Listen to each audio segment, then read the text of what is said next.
It should be of no surprise to anyone why I love Star Wars.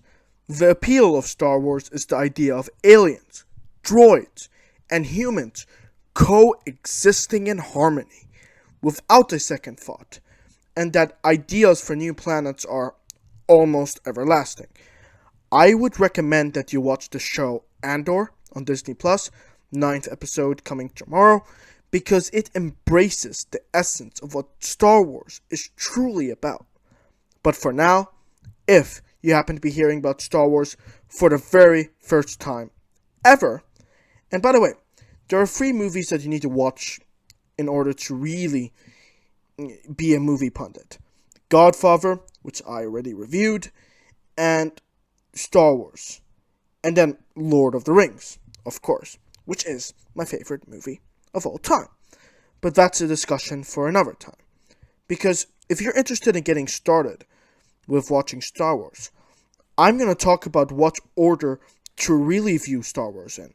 Except the suggestion for what order isn't going to come from me. It's going to come from the creator of Star Wars himself, George Lucas. And then, I'm going to share whether or not I agree. Because yes, I might be questioning George Lucas' opinions. Am I in the right place to even do that? Wow, Makram. That's low. Anyways, I quote George Lucas with the following phrase. Start with 1. That's the way to do it. 1, 2, 3, 4, 5, 6. That's the way they're supposed to be done. Just because it took a long time to film it doesn't mean you don't do it in order. By the way, that last bit actually is a very fascinating point that I've thought about for a while, because he does have a point. The story does begin in Phantom Menace, even though it was filmed after The Return of the Jedi. But here is where this might shock you. I am going to tell the creator of Star Wars to his face that I don't agree with him. Hear that, George? I don't agree with you.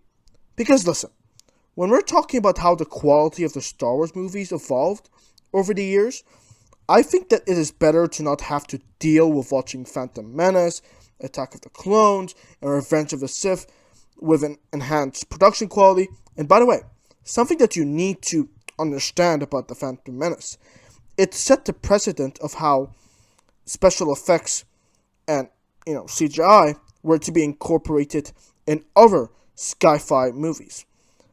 And laugh all you want, but Jar Jar Binks actually changed the sci-fi movie industry. Yep, that's right. I'm sorry, but it's true.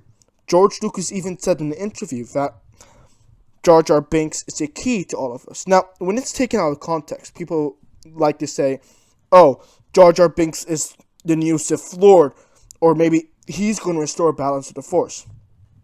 Obviously, it's a joke, because we have Anakin and we have Palpatine. But I'm not kidding when I'm going to say that Jar Jar Binks was vital for not only Star Wars, but the movie industry as well. Especially sci-fi movies that, want to incorporate stuff that requires heavy visuals. Aliens, galactic space, laser fights, stuff like that. Now, to have all of this being downgraded by watching A New Hope after watching Revenge of the Sith. Like, imagine watching the Obi-Wan versus Anakin duel in Revenge of the Sith, rapid lightsaber swings, zoom, zoom, zoom, and cinematic lava, which was probably animated. But then you watch A New Hope next. For some reason, I can't wrap my head around not watching Star Wars in release order, because then it'll go from fast lightsaber battles to a slow and wonky lightsaber duel in A New Hope.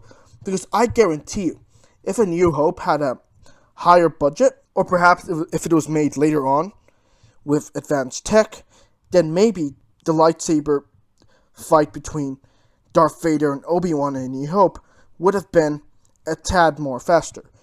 On the other hand, the order to really view Star Wars in is subjective at the end of the day here.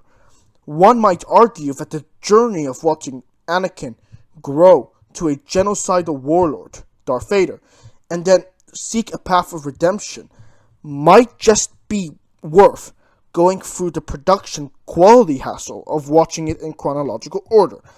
At the same time, it is honestly dependent on one variable. The viewers, like me and you, who are either invested in what time a film has been released, or the chronological arrangement of the narrative. And also, I'm really interested in whether or not a movie aligned with the industrial production standards of that specific time. So A New Hope was perfectly good for the time that it has been released. In fact, one might say it's revolutionary. So, I don't know. Do you think you know? Let me know in the comment section below or at our Twitter inbox at Cinema Courtroom.